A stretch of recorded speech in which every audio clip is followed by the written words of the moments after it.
This is the Catacombic Machine.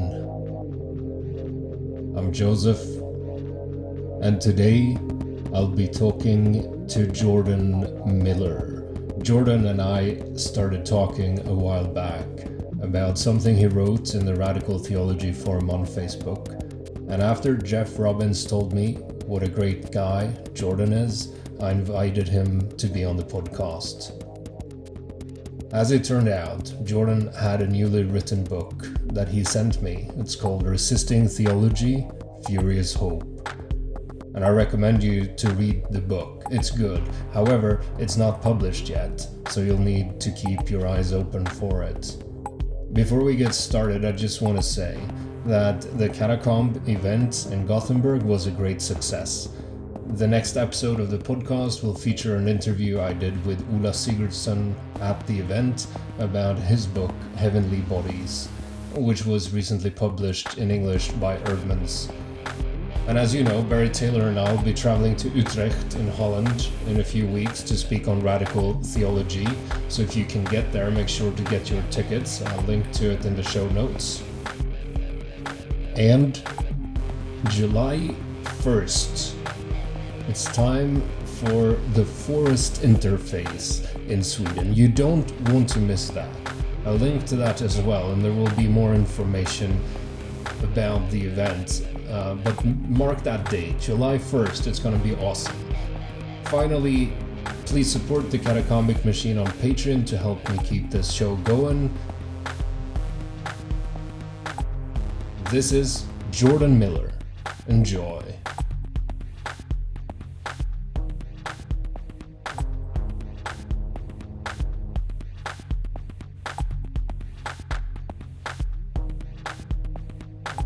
So I'm Jordan Miller. I am contingent faculty at a handful of different schools, and I do interdisciplinary work on religion, philosophy, politics, and social movements. I grew up the child of three pastors of different denominations, one of whom was a former cult member and worked in the deprogramming movement in the 70s and 80s. So kind of conversation around ideology and belief system and the relationship between theology and social movements was huge for me. I also grew up in a family that very self-consciously wouldn't cross picket lines, kind of obeyed calls for boycotts. I have early memories of, being about 4 years old or so, and being denied grapes in the grocery store because the United Farm Workers had called for a boycott. Same thing with I remember not getting Shell petrol because of the relationship between Dutch Royal Shell and the apartheid regime in South Africa. So formative memories for me as a kid. Did you rebel against it? No, those happened so young, 4, 5, 6 years old. There was no real rebellion as a possibility even. But the other part of it is that it wasn't merely political for me as a kid. My parents divorced when I was young and both remarried. My mother remarried a woman in the Washington, D.C. area. And so when I was about, 7, 8, 9 years old, this was in round about 1990, 91, 92. It was the height of the AIDS epidemic. And in D.C., that was a galvanizing issue for all kinds of social movement. So I remember, visiting the AIDS quilt on the Washington Mall the last time it was small enough to be shown in a single place, delivering meals to AIDS shut-ins, people whose immune systems were so compromised they wouldn't leave their apartments, and doing all that kind of stuff, as an 8-year-old. It's not the kind of thing I think that produces rebellious feeling in a preteen. I'm also a musician and played in bands a lot in high school and thought that I wanted to major in music or music technology, maybe work in a recording studio, something like that. So when it came time for me to apply to colleges and universities, I looked for music recording programs. And one of the schools that landed on my radar as a result of that was Lebanon Valley College in central Pennsylvania. They gave me a good scholarship deal. I ended up there.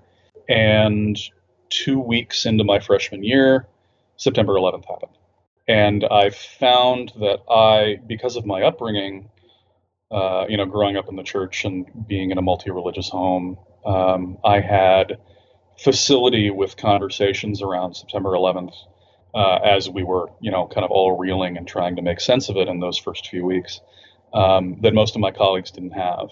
And in January, over the Christmas break, my freshman year in college, I went to a peacemaker training institute run by an organization called the Fellowship of Reconciliation.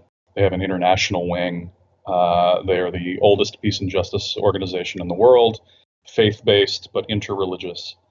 They were founded at the outset of World War I. So they were kind of looking at their 100th year anniversary when all of this happened, and kind of rejuvenated the movement in a lot of ways. But that's what really got me into organizing and kind of doing movement work. And initially it was all around the Afghanistan and Iraq wars, 2002, 2003, while I was in college. At the same time, there was a vacant position in our religion department that was held by a visiting professor for a semester, a guy named Michael Long, who is now I want to say he's at Elizabethtown College. And he got his PhD in social ethics of Martin Luther King and taught a special topics course on that my freshman year. And that's the course that really convinced me that being a religion major was the thing that made the most sense in terms of my personal interests. So kind of just that combination of happenstance, terrorism in the world, plus this faculty member being around at the right time for me. And then, of course, that spring, the department hired Jeff Robbins, who filled that vacant position. And then so when I started my sophomore year, he really kind of broadened my view of how all this stuff worked. Lebanon Valley College isn't the most famous college in America from a Swedish perspective. Certainly. But even the Swedish listeners probably know about it, because I've talked to quite a number of people who either work there or has a connection there. Jeff, of course, he was on just 2 episodes ago, but his wife as well, Noelle, has been on the podcast. Clayton Crockett, is he there? He's not there, although he did teach there once upon a time. He's in Arkansas now. So there's connections. So people know about this place. So when you started studying religion, did you do so from a confessional perspective, or did you approach it from a perspective of comparative religions or a science of religion? The confessional piece for me was connected to the activism. My academic study was almost entirely either comparative or theoretical, philosophy of religion, theory of religion kind of thing. So there was a little social science kind of mixed in, but the coursework was very comparative in the beginning for me. Jim Wallace of Sojourners in Washington, D.C. put out a call in November of 2001, maybe it was in October, anyway, shortly after September 11th, for his network of people to fast with Muslims for Ramadan in solidarity. There was a lot of Islamophobia at the time, lots of kind of violent hate crimes popping up across the states in those first weeks and months. And so from my Christian faith perspective at the time, I joined that fast. And I remember the most difficult part of it for me at the time was Ramadan encompassed Thanksgiving that year, kind of our grandest meal. Holiday meal in the States. And so I fasted for Thanksgiving. And I really didn't know much at all about Islam at the time, but that call to action kind of got me studying Islam for the first time. So what do you make of it? What did I make of the fast? No, your studies of Islam. At that moment, my commitment was to justice first, and the intellectual desire to understand Islam came secondary to that. So kind of all of my initial study came from that place of solidarity, that initial desire to do the right thing, to do the good work. Later, I guess during my master's degree, I ended up studying Islam more seriously from a theological perspective, philosophical perspective. We can get to that in a minute. But, just initially as a college student, we're not talking about kind of sophisticated intellectual work here. It was very kind of blunt and just about the basics. But I knew enough to know that Islam wasn't the problem. This particular brand of extremism was the problem. I could separate those two things. And I wanted to try to do it in a way that could be demonstrated to my colleagues on my college campus, kind of doing this fast visibly. I was the only person on campus who did it, but doing that fast visibly to try to bring recognition, that this isn't some alien, foreign, other, but it's something, much more human and relatable. Again, as a way of trying to combat those nefarious forces surrounding, that time in our lives. You've written a book. It's not published yet, but I've read it. You start out, as many do, by mentioning the secularization thesis. And so I think, to connect your own life to the work that you've done in this book, maybe you can say something about how you think the secularization thesis and its downfall relates to the events of 9/11, if there is a connection, but I do think so. Sure. I guess from a historical perspective, the first real inklings that the first kind of empirical evidence that the secularization thesis was flawed from a social science perspective for somebody like Peter Berger, right? Kind of one of the champions of the thesis at its height, was the Iranian Revolution, and then the Reagan coalition of evangelical voters with the Republican Party bringing him into power in 1980. So, late 70s, early 80s, but it almost felt at the time like Iran was an aberration. It was a one-off. We have the Sunni Shia thing. They kind of don't really fit in with the rest of the Middle East. So maybe that this is just a kind of a Shia aberration. It isn't really a matter of secularization overall, the exception that proves the rule, that kind of thing. The rise of the moral majority in the 80s in the States, and then the Evangelical Congress fighting Bill Clinton every step of the way seemed to continue to entrench this idea. And then, of course, September 11th, from my perspective anyway, was the nail in the coffin of the secularization thesis, both in terms of the enormous role that Islam came to play in Western politics, but also in terms of the religious response to September 11th from Christians in the States, and also from other faith communities as well. The relationship with Israel to all of this, and how Islam and Judaism play into it, et cetera, et cetera. The secularization thesis wasn't something that I really understood except as research. Again, because I grew up in a religious family. So again, when September 11th happened, and I had a certain ability among my friends to be able to talk about it, my first real interaction with the secularization thesis was my friends who didn't know how to have a conversation about what had happened. They didn't have the language, they didn't have the background. Not all of them, of course, but many of them. And so dealing with secularization for me was a matter of making connections for my peer group. Really, it was, again, not a disconnected academic enterprise. It came from a very personal place. The other piece of all of that, we can do the radical theology piece, because for me that's very connected to secularization. Secularization works. When I guess it was the fall of my junior year, so I was right about midway through, and I was becoming more and more serious about the academic side of religious studies, not just the activist side. And I was in a small upper-level seminar, special topics course with Jeff Evans on contemporary religious thought. I think we started with Schleiermacher. We read Barth, we read Bonhoeffer. We did kind of the liberal tradition. And I don't know, maybe a little more than midway through the course, we read those introductory framing essays from Altizer and Hamilton's Radical Theology and the Death of God. And I think the course met like on a Tuesday and Thursday or something. And I remember we read the first essay for Thursday, and I hated it. I thought that Altizer and Hamilton completely misdiagnosed everything. Their language was all kinds of confused. I had major problems with it. And that weekend, an athletic team of ours at the college was traveling to a competition somewhere and got into a horrific car accident. A number of the students in the cars died. One of them ended up in a coma in the hospital. And it shook campus to its core. And I remember going into the chapel, maybe on Saturday night, something like that, where there was an impromptu vigil for these students.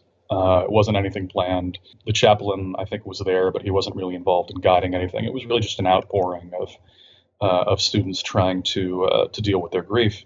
I remember listening to students appealing to the platitudes about how everything happens for a reason, how God has plans for people, and seeing the emptiness of those platitudes and the ways in which they weren't comforting, but it was the only kind of comforting language that most of these students had access to. And I remember standing at the back of the chapel watching this happen, and Altizer kept coming to mind while I was watching this. Kind of the nihilism of Christianity, not the absence of the experience of God, but the experience of the absence of God, those kinds of things. And all of a sudden, the death of God theology of the 1960s clicked for me, again, in a personal way, not in an intellectual way. And so when course reconvened on Tuesday, all of a sudden I was the champion of this text.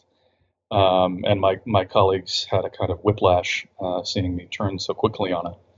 But again, it came out of that kind of intimate experience for me of mourning and of grief in that community. And that got me kind of serious about radical theology. And, I spent the remaining 2 years of my college career working through my activist commitments, this newfound appreciation for radical theology in that very conservative and evangelical place. And then, the classic kind of male college student, intellectual, testosterone-fueled interest in doing heady theory. I wanted to read Derrida, I wanted to read Levinas, I wanted to kind of conquer the most difficult texts. I wanted to do phenomenology of spirit, that kind of thing. And so, to this day, I'm still working on those three components. Theory, radical theology, and social movement. So in the book, you move from Marx and Freud and talk about rituals and religion. Not everyone listening to this have a clear understanding about what Marx says about religion, other than it's the opiate of the people. But maybe you can sort of unpack what he talks about when he says that, and also with Freud, and then move into what you call the subjunctive, and help us understand what it is that you're trying to express there. Another course I took with Jeff Robbins and one of his colleagues, a guy named John Hinshaw, who's a labor historian, did a lot of work on the role of black labor unions in South Africa and their relationship to the fight against apartheid. They taught a course on Marxism where I read a lot of Marx, and I read a lot of liberation theology that variously critiqued Marx or appropriated Marx for its own ends. And it became really clear to me then, again, as the result of my training with Jeff, but also really trying to figure out what Marx and Engels thought of religion, that the fundamental commitment for Marx was to human liberation, not to atheism, right? And he's often taken as being an atheist first, which seems bizarre to me. But regardless, the idea that religion is the opiate of the masses assumes that humanity needs a painkiller in the first place, right? So what's the thing causing the pain, warranting the turn to religion to ease that pain? The conclusion that seems obvious is if humanity weren't suffering, religion would wither away, right? The kind of Marxist formulation of the secularization thesis. If we can improve the quality of life for human beings on the planet, religion will disappear.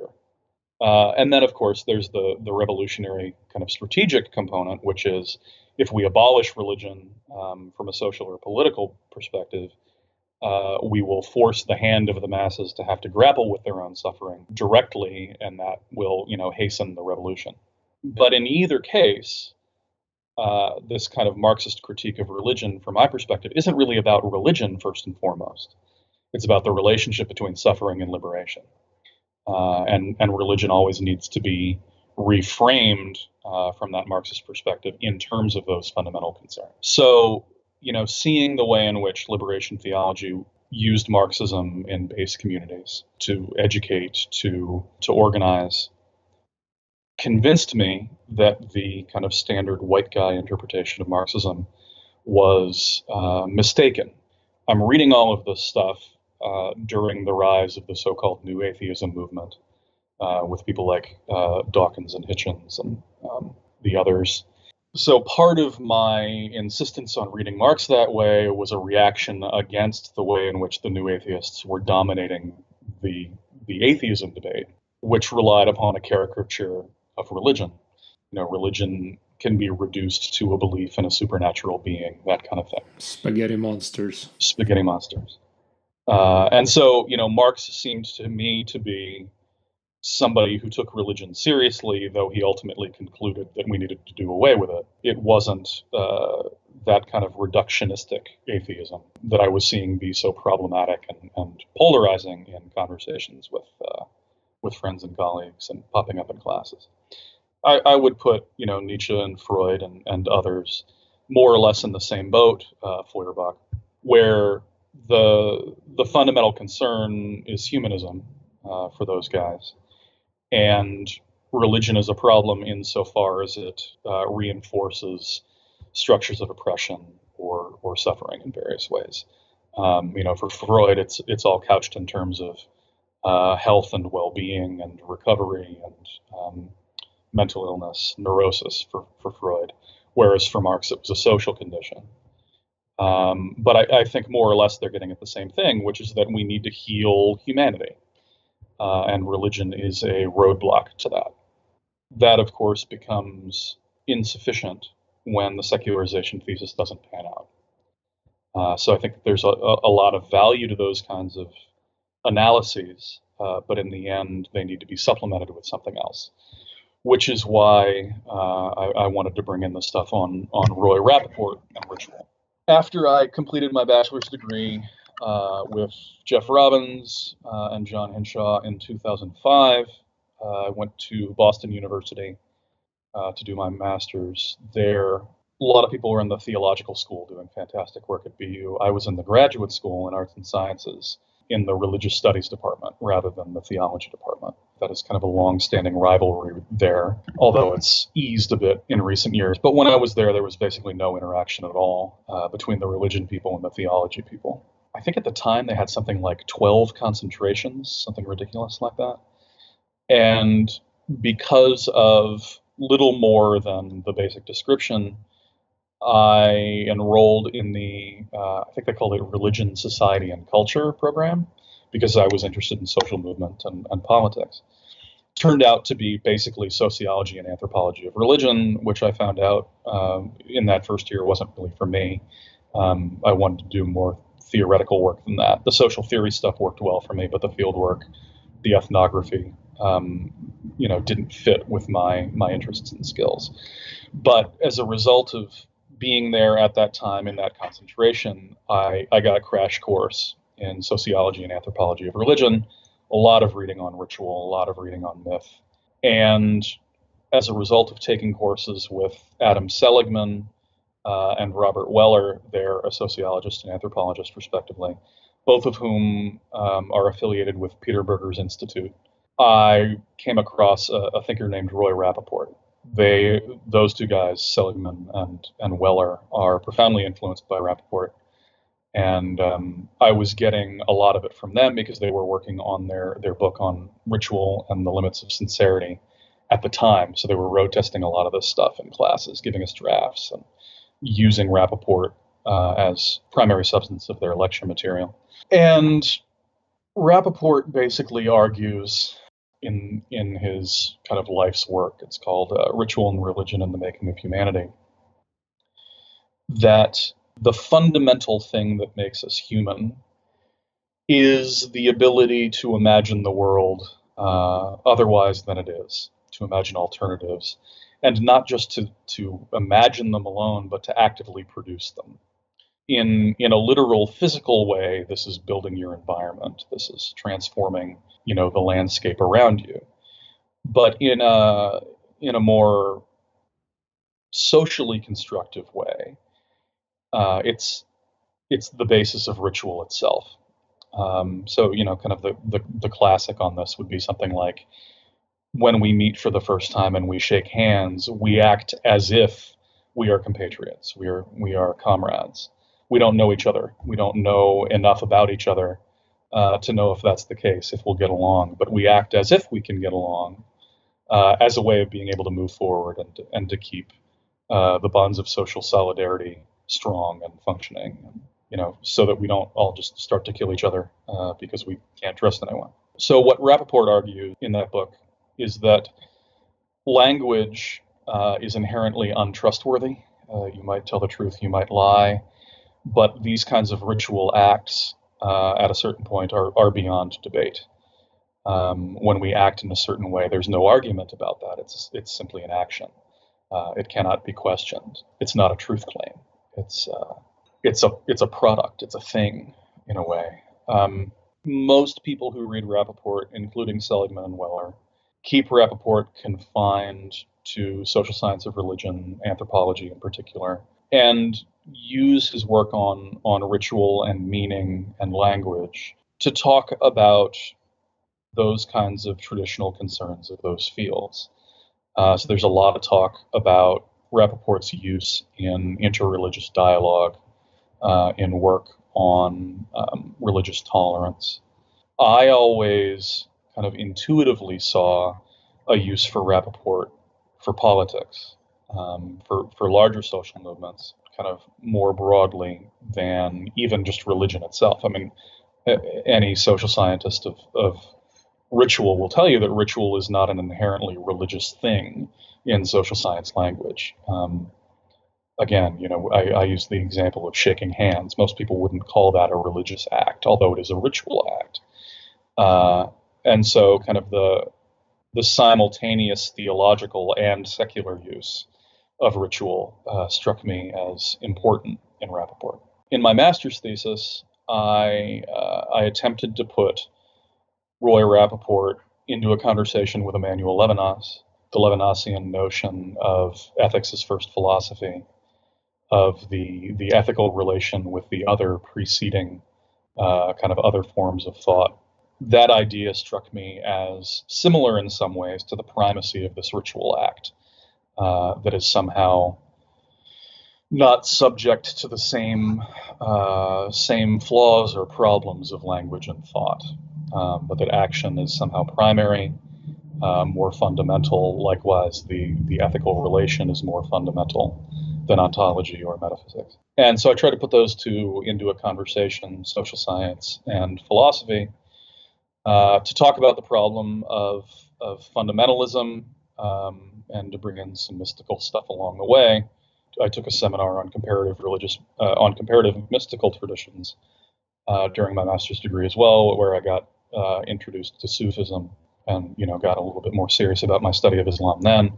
But all of that really was framed around my kind of double interests in Levinas and Rappaport. So I have a quote that I wanted to read from the book. You write that contrary to Marx and Freud, this understanding of ritual may now provide us with the ability to say that the work of religion is precisely and necessarily to create the illusion of the social order in which we all might participate. This implicitly requires an understanding of the world as inherently meaningless and requiring of our investing of meaning in it. Ritual is the method through which one makes such an investment. Can you unpack that and explain also how illusion comes into play here? Illusion not meaning delusion, as you point out, and I think that's important because, in a sense, I think that the secular critique of religion it's a very easy thing to point out how religious people have a tendency to believe in illusions. But what if all our ideas are illusions? So perhaps secular people should apply the sort of atheist critique of religion on themselves. When I say the world in that sense, what I'm referring to is its physical substance. The world is a lump of stuff. It has no meaning because meaning requires human sociality. To make sense of that stuff. So, a rock doesn't mean anything until I trip over it, and then it's a hazard.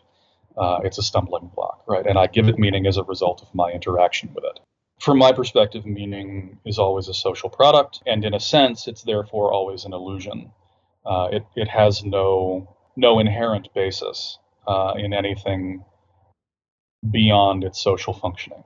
Now, this is getting more and more complicated, especially given our relationship to the Earth through theories around the Anthropocene and, of course, the global warming climate change situation. But I think initially, when we're talking about construction of theology or philosophy or literature or art or music or kind of any cultural construct, it is an attempt to give meaning to a physical world that doesn't present that meaning in any obvious or latent way. It's always that meaning always comes secondarily.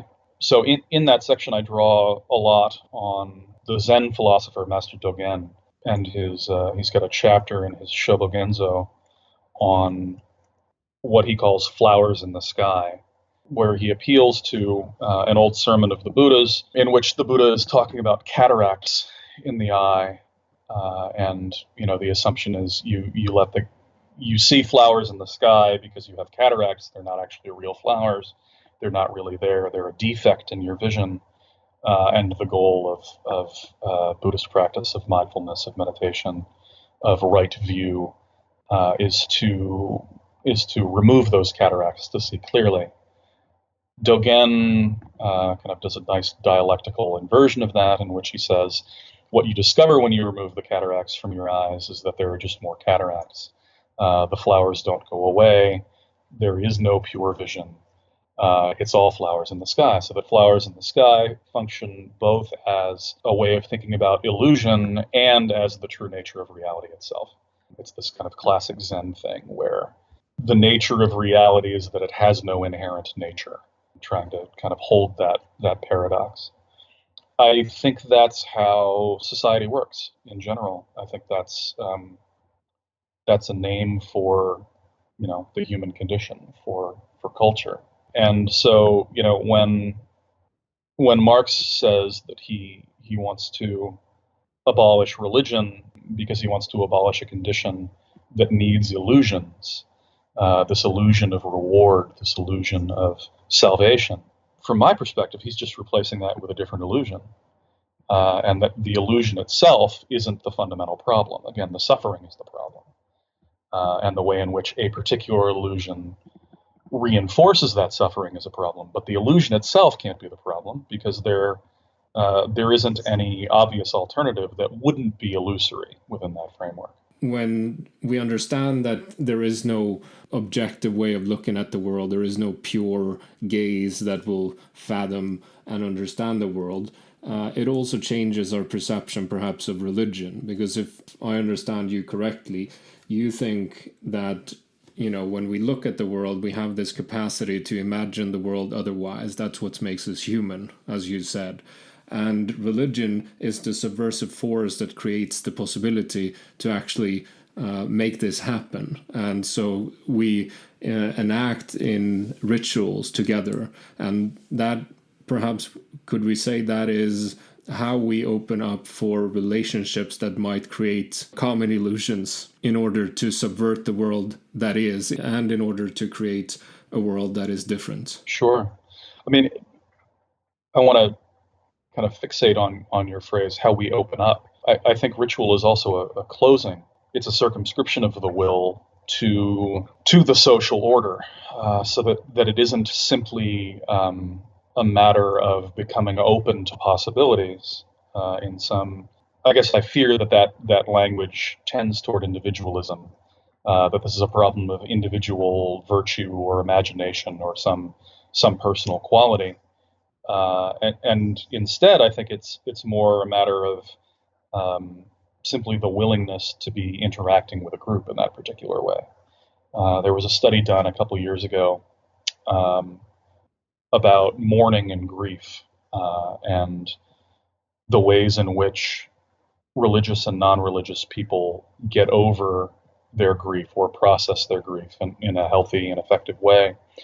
And the researchers looked at, I think it was 4 categories of people: religious people who go to funerals and religious people who don't, non-religious people who go to funerals and non-religious people who don't. The idea was, what's the relationship between For them, belief is what religious meant, right?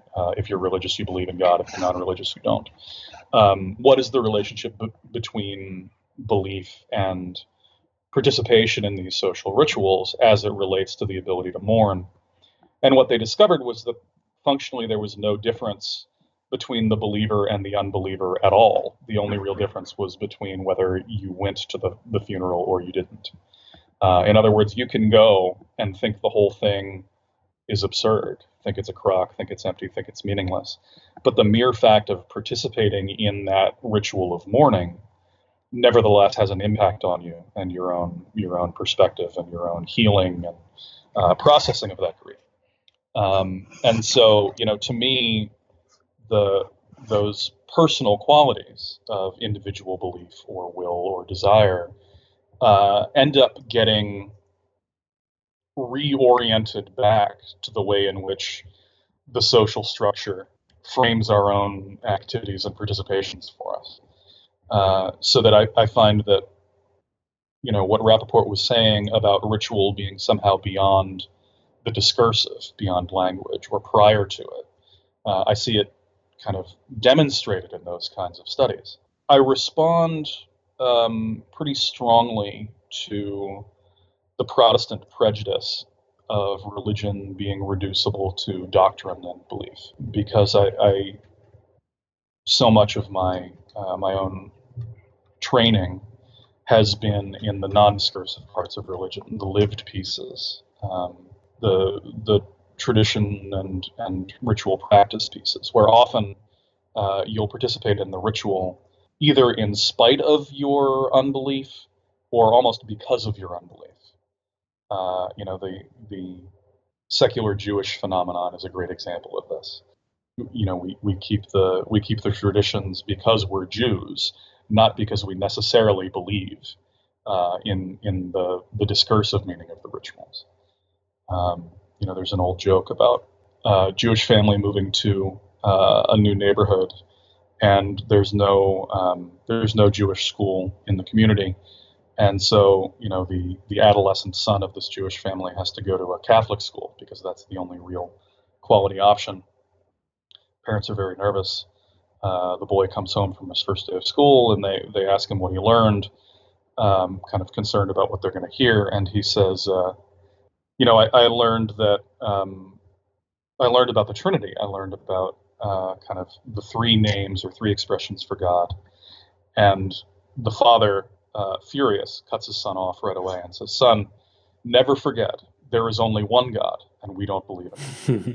And I think that says a lot about the relationship between these kind of enacted, practiced components of religion, the identitarian components. Living in Sweden, which is a more secularized country than America, this is present as well, because you might hear people talk about God on television or on the radio, and they keep referring to God as him. Uh-huh.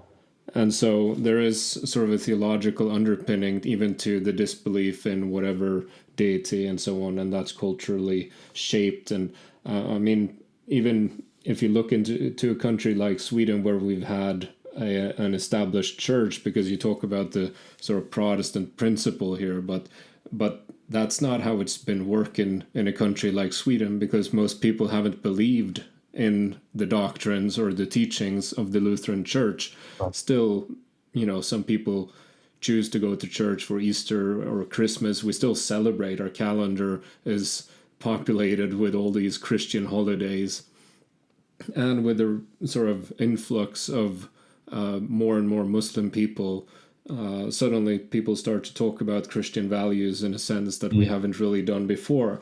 And, it doesn't really have to do with whatever they believe, but in the clash between religions, suddenly people start to reignite their own, and that's where the doctrines comes back. Right. That's when the teachings comes back. So for quite a long time, we haven't been very much occupied in talking about what it means to be a Christian. It's something that you enact to please your parents when you get married or something. Right. But suddenly, when there's a clear opposition doctrine becomes more important. Right. I still tend to think that it is, I don't know if I can make an argument about primacy, but I think it's useful to recognize the way in which religious doctrine does things that it doesn't say or that it doesn't mean. That there's work performed by these kinds of things, so that, in the saying of the Eucharist, that carries a certain doctrinal meaning about the body of Christ, etc. But in another sense entirely, almost separate from its meaning, the work of the Eucharist is literally the production of the church, right? It makes the body of Christians into the church through the enactment of the Eucharist. And so that reflects the doctrine in a certain way, but it's also separate from any of the kind of theological minutiae about transubstantiation or anything like that. So I think that you're right. The doctrine does come back, especially in those clashes that you described. Yeah, it's not necessarily the right word, but it can be one of I know what the you words mean. Sure. that I would use. There's less antagonistic words that we could use as well. Right. In those comparative contexts, right? Yes. Oh, yes. We could say that. But that even when the doctrine is foregrounded in those kinds of situations, I still think that there's often an unspoken ritual enactment going on that may even be more useful for understanding interreligious dialogue or conflict. All right, so we need to sort of pick up pace a little bit, otherwise it's going to be a very long episode. Sure. But so let's move from where we are in this conversation and look at the contemporary situation in your country primarily, because you have a new president and you're very invested in what's going on politically. I see your posts on Facebook, and we've been in conversation with each other for a number of weeks or months, I don't know. And suddenly Sweden shows up on the map and becomes this hellhole in Europe where immigrants have taken over. And, for all you know, I might be the only white Swedish survivor. You've got a pretty hefty beard there. I'm not even sold on that. It's not an option here anymore.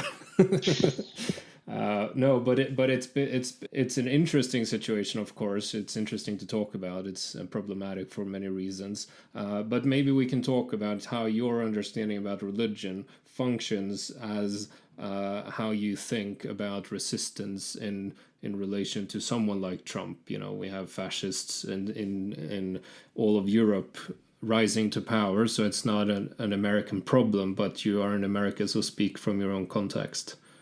A lot of my graduate training in my PhD has had to do with the history of ideas, kind of putting things in a historical view.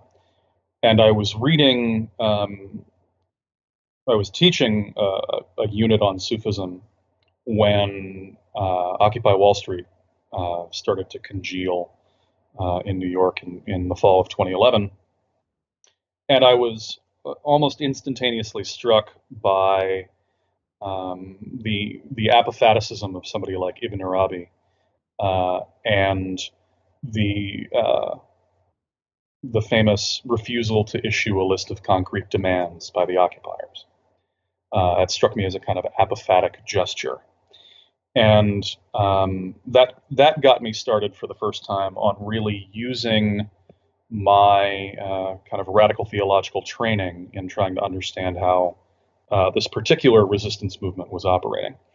And one of the conclusions that I've come to has to do with not a reduction of politics to religion or religion to politics, but trying to understand the relationship in a fruitful way that doesn't force us in either a secularist or a theistic direction. And I've come to the conclusion that in the postmodern or the post-secular world, the world that we live in now, that the fundamental stabilizing force, and I use that term stabilizing with some irony, is the market. The market is what kind of remains consistent and keeps things flowing for its own purposes. It's the grand structure or backdrop for day-to-day life. And that politics is somewhat the most obvious expression of that market stabilizing force, while religion is a thing that's destabilizing. So, in the Middle Ages, it may have been reversed, where, the Roman Church was the organizing, structuring force in Europe, while the kind of the birth of the nation state was a destabilizing force in day-to-day life. So that politics destabilized and religion stabilized. I think that got inverted over the course of modernity, and now we're in a situation where we're kind of as a species, we're trying to work out the precise relationship between religion and politics, such that my education in people like Charles Winquist, who defines theology as the desire for a thinking that doesn't disappoint, gets politicized, I think, in a way that religion ends up, or rather resistance, political resistance, is the desire for a world that doesn't disappoint, is the desire for a way of life that doesn't disappoint. And so there's kind of a political, theological component to simple acts of resistance that is always already operative within a political frame. So I think that you can, and I do this in the chapter on Occupy in the book, I think you can look at the ways in which Occupy Wall Street was attempting to produce an alternate way of doing things through a secular theological lens. And I think that the theological language brought in through people like Winquist and Paul Tillich actually brings a new kind of depth or a new layer to understanding the way in which social movement operates that social science or political science can't access directly. I assume you've heard Zizek ask the question, what about the day after? Right. Talking about revolution or uprising or whatever. Say that it's successful. I mean, Occupy Wall Street went on for a while. I even went to London, not particularly to hang out with them, but I did for a day. And I was quite disappointed, to be honest. It was mostly about selling T-shirts and some yogi sitting there doing his thing. And over a period of a month or so, it sort of got distorted, and part of the capitalist machine just subsumed it. Right. But leaving that aside, I think, if you have that sort of thinking about resistance, that it should be apophatic in the sense that it doesn't present its own illusion. What if, everything just came crashing down as a result of the resistance? Would that world be desirable? Would that be a world that doesn't disappoint? Right. So I don't think it has to be apophatic, or even necessarily should be apophatic. I think that Occupy was apophatic, kind of descriptively, but I want to shy away from making a prescription there. In the book, I cover four movements. I cover ACT UP, which was a coalition of gay activists and their allies in New York in the late 80s and early 90s, fighting the AIDS epidemic and trying to get new drugs onto the market. Occupy Wall Street. Idle No More, which is a Canadian Indigenous peoples environmentalist and feminist movement. It's got a lot of parallels with Standing Rock in the United States, the Standing Rock Sioux Tribe, and the fight against the Dakota Access Pipeline, and then the Black Lives Matter movement. And they all kind of work out this alternative component, what I call, following my teachers, Seligman and Weller, the subjunctive. Right? This comes out of Roy Rappaport's work, where he uses the subjunctive, the term that's it's a grammatical term referring to the mood of a verb, that implies otherwise than reality. Occupy Wall Street has all kinds of flaws. Right? I don't mean to suggest that Occupy Wall Street is the way forward. I think it was important for a lot of different reasons. It's certainly not the future of organizing. I think probably when you're talking specifically about Donald Trump, ACT UP is a better model. it is not simply an event of today. We did this now. We occupied a space for a month or whatever. It was something that, in its heyday, it lasted for a decade in a very powerful way. I think that resistance movements tend to do some combination of three things. I think they tend to communicate ideas in a particular way. Protests are the most obvious form of this. There's an agenda. There's some key issue, a slogan chanted, a rallying cry, the Women's March in D.C. around the time of Trump's inauguration, for instance. So there's the communicative piece, the public relations piece. There's a direct action component. In the case of Standing Rock, the direct action is the attempt to physically shut down the pipeline. That's the enacted piece. And then the third piece, I think, is the production of the alternative. Sometimes social movements don't really care to communicate, and they don't really care to have any direct action effect on the outside world. What they care to do is to prefigure a different kind of living in their own community. The commune would kind of fit that bill. Occupy Wall Street had all three, of course. They are, the chant for the "We are the 99%," the criticism of the 1%. They've had a lasting effect to this day on discourse around inequality. Yeah, you even had sort of a presidential candidate this time. Absolutely. With Bernie Sanders being, because I was in a conversation about a year ago, and someone said, well, Occupy Wall Street, that never went anywhere. Right. And I'm like, well, at that time, Bernie Sanders was still in the race, and I'm like, hey, he's saying exactly the same things, sort of populist leftism, but and people appreciate much of that stuff, free education. Absolutely. Perhaps it would have been hard to actually make those visions into reality, but it was there in the sort of spotlight at the main stage of the world politics. Absolutely. Yeah. The direct action piece of Occupy Wall Street was the taking of the park, kind of first and foremost. Oakland might even be a better example of this. Occupy Oakland, which shut down the harbor, caused a kind of massive economic crisis out there. They were a lot more militant in their actions. But then, more than that, the idea that Occupy Wall Street demonstrated that political and social solidarity could be forged along alternative lines. I quote media theorist Mackenzie Wark in the book as saying that the genius of Occupy Wall Street was to point at the void at the center of American life, which is that there is no politics in America. What it did further, beyond just pointing at that void, was that it demonstrated, says Mackenzie Wark, that there could be a politics in American life. It doesn't have to be this way. And again, my anthropologist's ears perk up at that could be a politics. It's the subjunctive case, or the subjunctive mood, rather. And so if there could be a politics, right, then there's this desire here for living in a world that doesn't disappoint. And I'm kind of back to my theological understanding of how Occupy operated. When we're talking about Trump right now, I think that one of the most important resources for how to think about organizing differently is ACT UP. I don't think people take that movement kind of into its modern consideration nearly enough.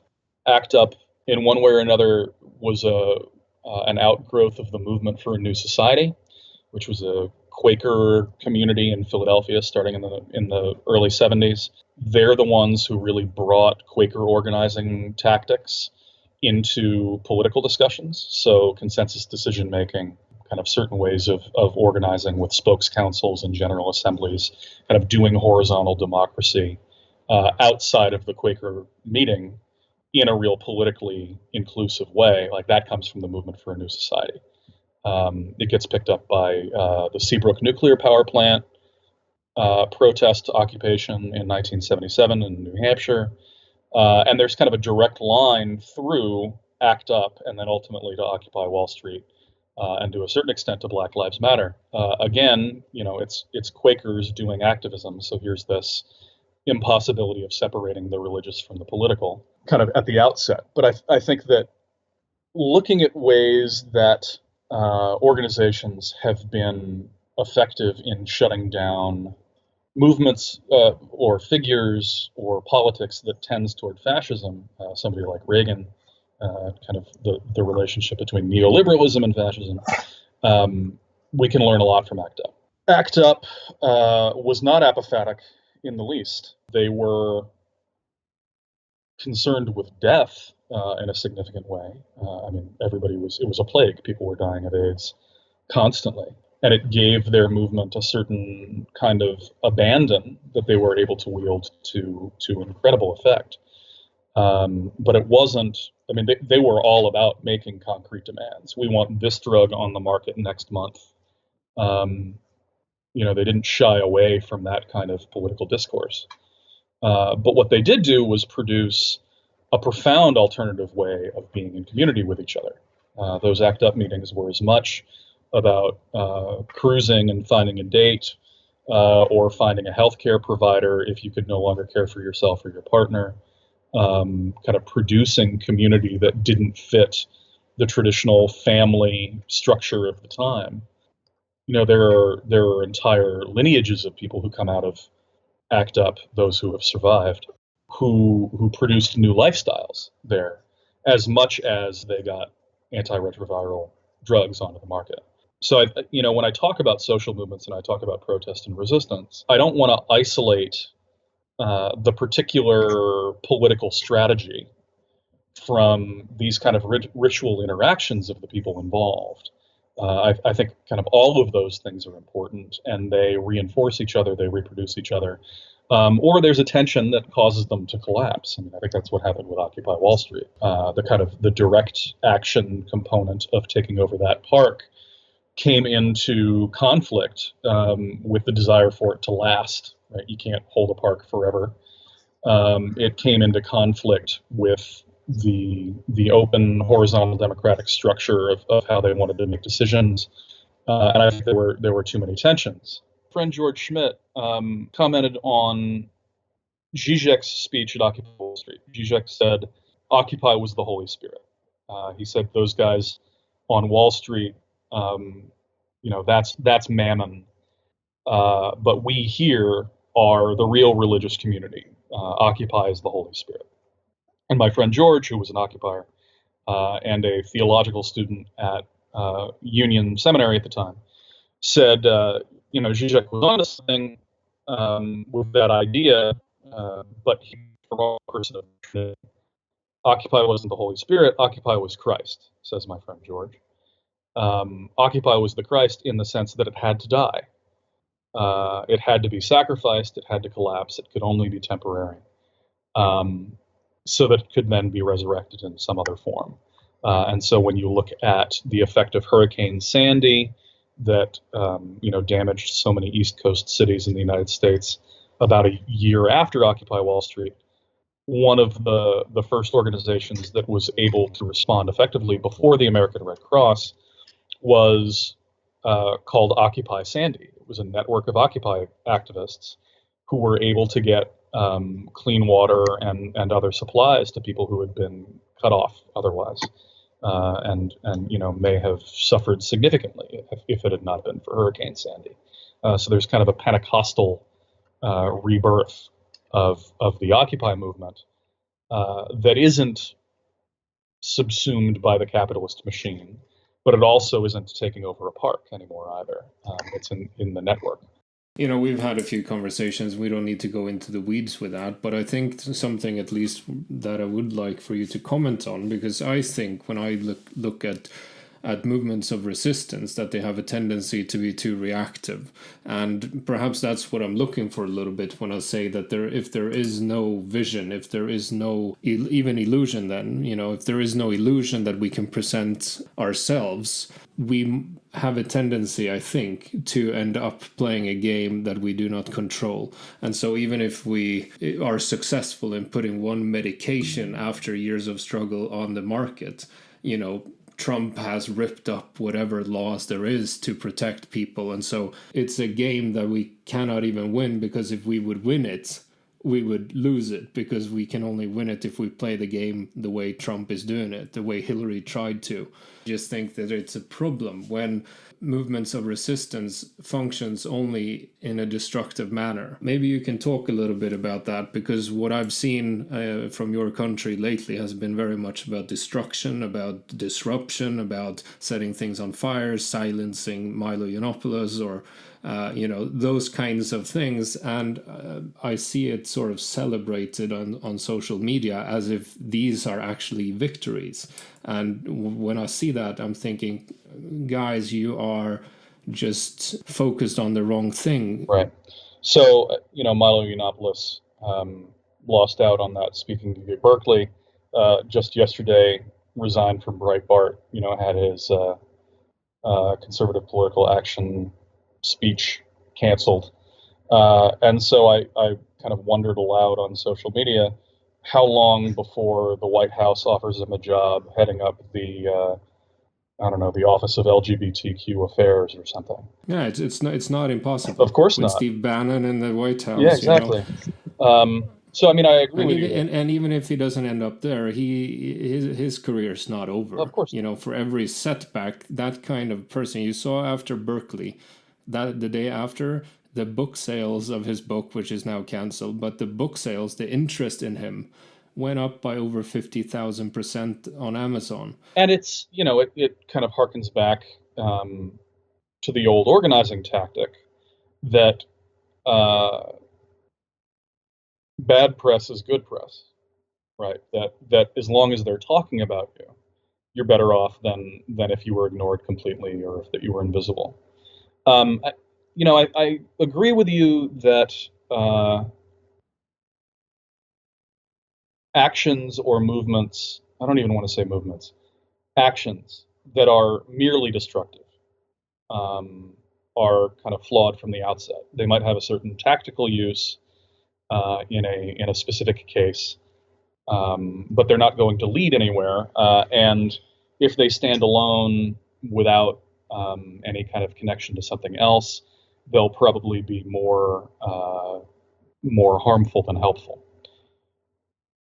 When I talk about movements and when I talk about resistance, again, I want to reiterate, I'm interested I'm interested simultaneously in these kinds of spectacular actions.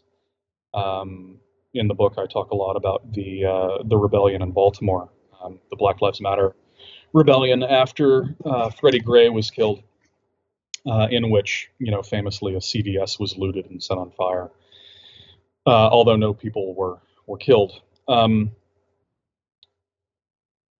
We tend to ignore the relationships between destructive movements in the past and their historical effectiveness, so that there's an active disremembering or misremembering of this kind of stuff. I'm drawing on Eddie Glaude here, where if you think about the civil rights movement, most people in the United States would tell you that as far as social movements go, the civil rights movement was relatively effective. It got the Civil Rights Bill passed in 1964. It ended segregation. It was profoundly effective in a lot of different ways. Did it end systemic racism? Of course not. But it did have a lot of success. When people point at the civil rights movement, they tend to point at the Kingian side, kind of the Christian commitment to nonviolence, the peaceful marches. They may even recognize how disruptive some of those marches were. But then they'll also point to the Black Power side, whether it's the Nation of Islam or the Black Panthers or something, as the other wing. What both of those perspectives almost inevitably ignore is the role that riots played in the civil rights movement. So 1967, between April and November, the summer and fall of 1967, there were 159 riots in American City. That never comes up in discussions about the civil rights movement, or it rarely comes up, I should say. I think it's a mistake when we isolate out the spectacular, either to ignore it or to point at it and say, this is wrongheaded, we shouldn't look at this. Movements are multifaceted, networked things, and they interact with each other in nonlinear ways. And so, when I look at the Women's March the day after the inauguration, and the Black Bloc the day before that smashed the windows of the Starbucks and trashed the trash cans and things. It was all over social media. It's really easy to say, there's the Women's March and there's the Black Bloc, and these are separate. I think we need a more holistic view that what we're looking at is resistance to the Trump regime. And we need to be looking at that resistance from a larger perspective. A good example of how this kind of thing works is the relationship between kind of various forms of radical environmentalism. Greenpeace, Earth First, and the Earth Liberation Front, for instance. That Greenpeace will lobby for a forest not to be cut down. They'll hang banners, they'll hold rallies, they'll do a lot of PR. The local city hall that controls that forest won't listen. It won't heed the protest. They allow the logging company to go in anyway. Earth First shows up and they blockade the road, and they hold the blockade for, let's say, 6 months. I mean, Earth First has done that kind of thing a lot. They hold the blockade for 6 months. Greenpeace can denounce them as too radical for not going through the process, but in that instance, they're actually holding the ground and saving the forest in a way that Greenpeace couldn't through traditional organizing strategies. When the logging company breaks the blockade and goes into the forest, ELF, the Earth Liberation Front, kind of the terrorist wing, will burn down the logging facility. And Earth First can say, oh, we're not that destructive, we're not going to do that kind of action. But what ends up happening is all three of those organizations, collaborating through their own particular strategies, end up saving the forest. Right? It wasn't one or the other, it was this coalition, even though they weren't coordinating with each other, even though they weren't in collaboration with each other in any direct way. But from the outside, we look at this and we go, oh, Greenpeace is the legitimate organization, Earth First are the radicals, and ELF, they're the terrorists, and we can't have anything to do with them. Right? And I think that completely misunderstands how resistance actually operates, kind of across these particular organizations.